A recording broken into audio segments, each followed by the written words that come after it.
तो target with PS Parihar channel में आपका स्वागत है। आज के इस वीडियो में हम बात करेंगे सीटेट की, बीएड की, डीएलएड की और शिक्षक भर्तियों की।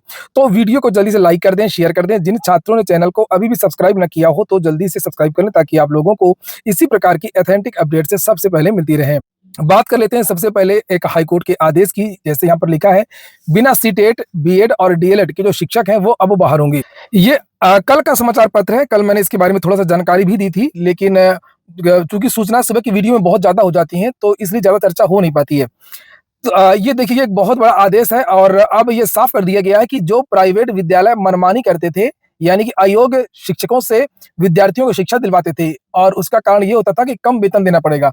बहुत सारे ऐसे शिक्षक पढ़ा रहे हैं प्राइवेट विद्यालयों में जो ना तो टेट पास हैं, ना सीटेट पास हैं, और सबसे बड़ी बात ये है कि बहुत सारे ऐसे भी शिक्षक हैं जो बीएड और डीएलएड भी नहीं है, केवल बीए पास हैं और वो पढ़ा रहे हैं। और ये जो नियम है, ये जो ऑर्डर है, वो जो पहले के जो शिक्षक हैं उन पर भी लागू होगा, जो पहले से पढ़ा रहे हैं। अब वो सारे के सारे जो शिक्षक हैं वो बाहर होंगे।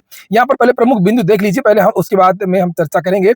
यहाँ पर ये देखिए, नीचे लिखा हुआ है कि सेवारत शिक्षकों के लिए बीएड या समकक्ष डिग्री अथवा शिक्षण संबंधी जो डिप्लोमा, यानी कि अगर प्राथमिक विद्यालय है 1 to 8 तक का जो विद्यालय है, वहां पर विद्यार्थियों को डीएलएड करना होगा, या अगर इंटरमीडिएट का कॉलेज है तो वहां पर बीएड वगैरह करना होगा टीजीटी वगैरह के लिए। और लिखा, परीक्षा पास किए बिना शिक्षकों की नौकरी नहीं रह सकेगी और आगे आने वाली भर्तियों में उनको परीक्षा देना होगा।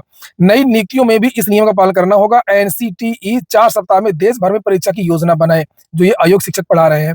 एक बात बता दूं मैं और, कि अगर जो भी विद्यार्थी या शिक्षक अगर कोई डीएलएड करना चाहता है इसी सत्र में, जैसे कि मैंने थंबनेल में लिखा भी है कि वो अभी भी एडमिशन ले सकता है। उत्तर प्रदेश में डीएलएड एडमिशन की जो प्रक्रिया है वो इस समय चल रही है और इसको लेकर के मैंने कई बार जानकारी भी आप लोगों को दी है और बहुत सारे ऐसे विद्यालयों के बारे में भी बताया है कि जहां पर एडमिशन हो रहे थे। लेकिन उसमें बहुत सारे विद्यार्थी कमेंट कर रहे थे कि सर, हमने तो डीएलएड के लिए फॉर्म ही नहीं भरा, तो हमारा एडमिशन कैसे हो सकता है। तो उन विद्यार्थियों के लिए भी मौका है कि जिन विद्यार्थियों ने डीएलएड के लिए आवेदन नहीं किया है वो सीधे एडमिशन ले सकते हैं। इसको लेकर के पीएनपी ने एक नोटिस भी जारी की थी, जिसे आप लोग यहाँ पर ये देख सकते हैं, और ये होता है अल्पसंख्यक कोटा। और इसमें ये जो पीएनपी ने जो नोटिस जारी की थी, इसमें साफ-साफ लिखा कि मार्गदर्शी सिद्धांत के बिंदु संख्या 11 में अल्पसंख्यक संस्थानों द्वारा आवंटित सीटों के सापेक्ष 50% सीटों पर स्वयं प्रवेश की कार्यवाही किए जाने, बिंदु यहाँ पर लिखा, पॉइंट लिखा है, ऑनलाइन फीड किए जाने के निर्देश दिए गए। यानी कि जो मैनेजमेंट है इन जो अल्पसंख्यक विद्यालय, जैसे प्रयागराज में 3-4 विद्यालय अल्पसंख्यक है, कई जिलों में भी हैं अल्पसंख्यक विद्यालय, वहां पर मैनेजमेंट को दिया जाता है कि आप 50% जो सीटें वो भर सकते हैं, किसी भी धर्म के हों, किसी भी कैटेगरी के बच्चे हों। अगर आप हिंदू हैं, मुस्लिम हैं, या कोई ईसाई हैं, किसी बौद्ध है, कोई कुछ भी है, तो आप लोग यहाँ पर एडमिशन ले सकते हैं सीधे। तो याद रखिएगा, बताने का उद्देश्य मात्र ये है कि 10 तारीख इसकी लास्ट डेट है, 10 मार्च तक अगर आप लोग चाहें तो अल्पसंख्यक विद्यालय में जाकर के एडमिशन ले सकते हैं डायरेक्ट इसी सत्र में। वहीं पर मैं कुछ विद्यालय के नाम भी बता देता हूं जो सुविधा देते हैं, आप लोग कांटेक्ट कर सकते हैं, आपको अधिक जानकारी भी दे देंगे। यहाँ पर दे सकते हैं बक्सी टीचर्स ट्रेनिंग इंस्टीट्यूट, और ये फूलपुर प्रयागराज का है एक विद्यालय। यहाँ पर ये कॉन्टेक्ट नंबर है 9838523552। हर तरह से आप लोगों को यहाँ पर सुविधा मिलेगी। पूरा का पूरा जो स्टाफ है बहुत ज्यादा कोऑपरेटिव है। डीएलएड की वेबसाइट में ये कॉलेज का कोड नंबर है, आप देख सकते हैं 35003। यहाँ पर लिखा Bakshi teachers training institute Allahabad. इस कॉलेज की भी वेबसाइट है, यहाँ पर भी आज जाकर के आप लोग जानकारी प्राप्त कर सकते हैं एडमिशन वगैरह के बारे में। यहाँ पर बहुत सारी जानकारी आपको मिल जाएगी। तो ये बात तो हो गई डीएलएड की, और उसके बाद में अब इसको देख लेते हैं ये मामला क्या है। यहाँ पर एक याचिका दायर की गई थी और ये कहा गया था कि कक्षा 8 से कम के जितने भी शिक्षक हैं, जो कक्षा 8 से कम की कक्षाओं को पढ़ाते हैं, उन शिक्षकों को न्यूनतम अर्हता में छूट दे दिया जाए। और आपको पता होगा कि सुप्रीम कोर्ट कभी भी योग्यता संबंधी अगर मामला गया तो उसमें कोई छूट कभी नहीं देती है।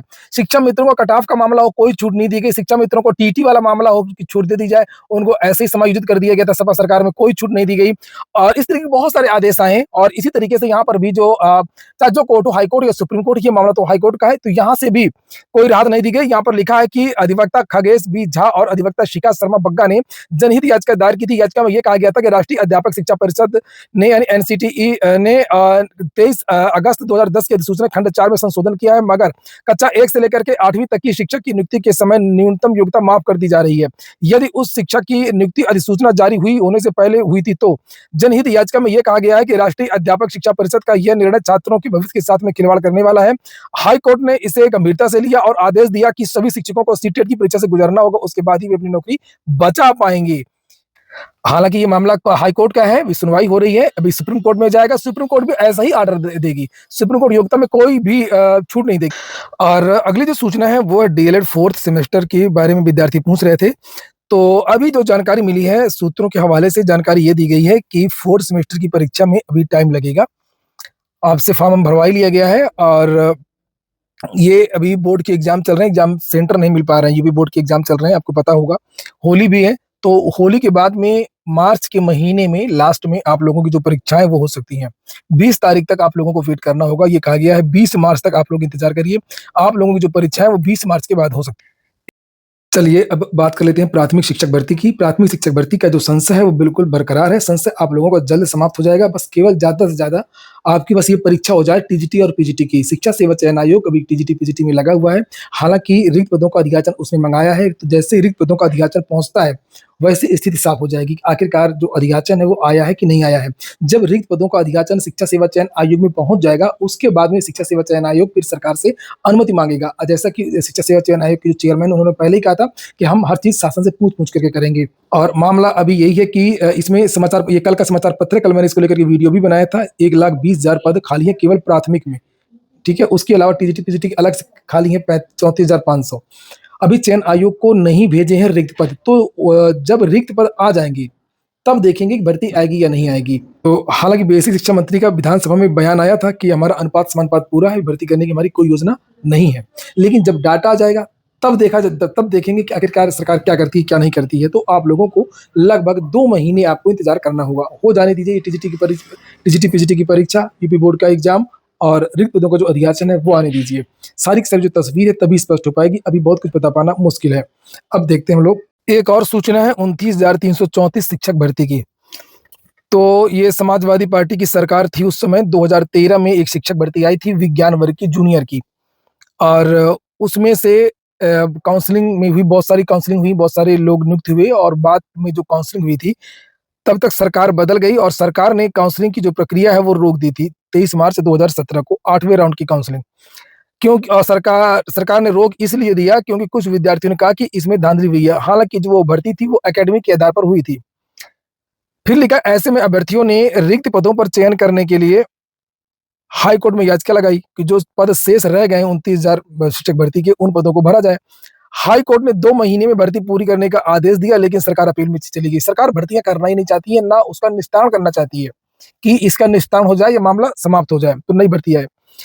अभ्यर्थियों के अनुसार उन्होंने अवमानना याचिका दाखिल की थी, तो सरकार 2019 में सुप्रीम कोर्ट में विशेष याचिका लगाई थी। फाइनली जो है सुप्रीम कोर्ट ने भी आदेश दे दिया है और सुप्रीम कोर्ट के आदेश के 1 माह बाद भी अभ्यर्थी असमंजस में है कि सुप्रीम कोर्ट के आदेश के बाद भी याची प्रत्यावेदन लेकर के बेसिक शिक्षा परिषद के चक्कर लगा रहे हैं, लेकिन भर्ती प्रक्रिया को लेकर के उनको कोई जानकारी अधिकारियों की तरफ से नहीं दी जा रही है। इसके बावजूद भी कुछ अभ्यर्थियों ने परिषद कार्यालय में अपने प्रत्यावेदन जमा किए हैं। जल्द काउंसलिंग का कार्यक्रम जारी नहीं किया गया तो वो मुख्यमंत्री से मिलेंगे। तो सुप्रीम कोर्ट ने भी कह दिया है कि जितने भी याची हैं, इन विद्यार्थियों को नियुक्ति दिया जाए। ये हाल है उत्तर प्रदेश का, यहाँ पर मतलब कुछ भी नहीं हो रहा भर्तियों को लेकर के। आपको पता होगा एडेड जूनियर हाई स्कूल शिक्षक भर्ती 2021 की ऐसे ही पड़ी हुई है। आरक्षण का मामला ऐसे ही पड़ा हुआ है और एक वेटिंग लिस्ट को लेकर के भी आदेश आया है कि 25% की वेटिंग लिस्ट टीजीटी, पीजीटी की जारी की जाए। कुछ नहीं हो रहा है। कहीं भी ना अधिकारी काम कर रहे हैं, ना सरकार काम कर रही है और विद्यार्थी कभी धरना प्रदर्शन करते हैं, कभी आंदोलन करते हैं, कभी ट्विटर अभियान करते हैं, कभी कुछ करते हैं। चलिए खैर ठीक है, ये हो गया आज का वीडियो। वीडियो आपको अच्छा लगा हो, कि काम का हो तो लाइक अवश्य कर दें। जिन छात्रों ने चैनल को सब्सक्राइब नहीं किया हो, सब्सक्राइब कर लें। पूरा वीडियो सुनने के लिए बहुत-बहुत धन्यवाद।